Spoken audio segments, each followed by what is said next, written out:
उठता है, लड़ाइयाँ बहुत होती हैं।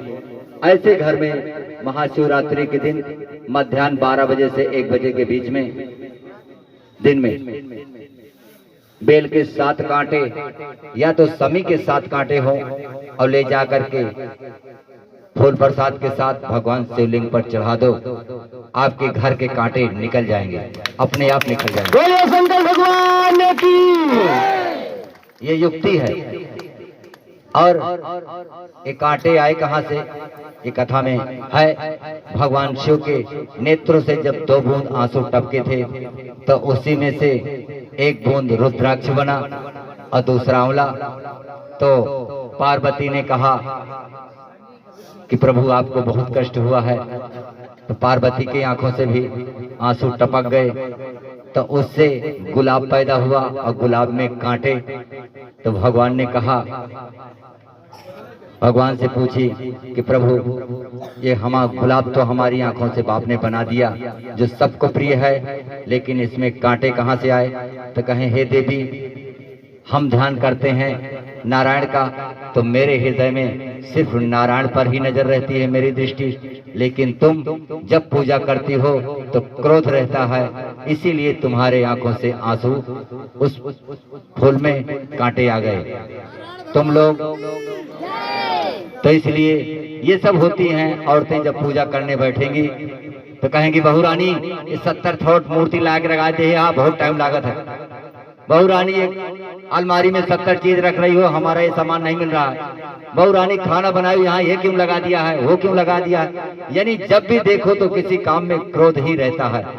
औरतों का स्वभाव है, एक क्रोध हृदय में रहता है। इसीलिए पार्वती के निकले हुए आंसुओं से कांटे बने और उन्हीं आंसुओं से सम्मी और बेल भी बने हैं जिनमें भी कांटे ही हैं। तो भगवान शिव कहते हैं कि आपका गुलाब भी मैं धारण करूंगा, आपके समी का पत्ता भी मैं धारण करूंगा और आपका बेल का पत्र भी मैं ही धारण करूंगा। इसलिए भगवान शिव दानी हैं और बहुत दयालु हैं, सबके दुख काटने वाले हैं।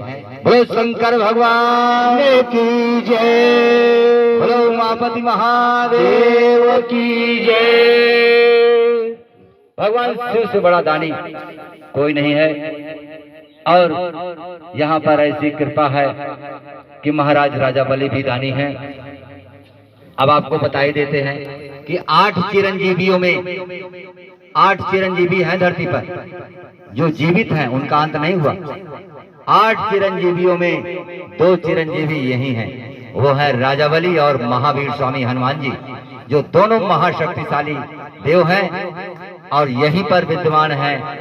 और तीसरी शक्ति हमारे कान्हा की, जो सबको आनंदमय कर देते हैं। जिसके ऊपर उनकी दृष्टि घूम जाए वो धाम छोड़कर जा नहीं सकता, ये मेरी गारंटी है।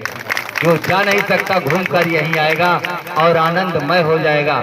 मैं देखता हूँ कि यहाँ पर जो 4 दिन रह गए वो जाने का नाम नहीं लेते, कहते एक ही टाइम का भोजन सही, मैं नहीं जाऊंगा, जब तक ठीक नहीं हो जाऊंगा तब तक नहीं जाऊंगा। जाने लगते हैं तब भी मुझे ढूंढकर 3 बार पूछते महाराज जाऊं, एक आध बारी कहते ना जाओ कहते जाऊं कि ना जाऊं।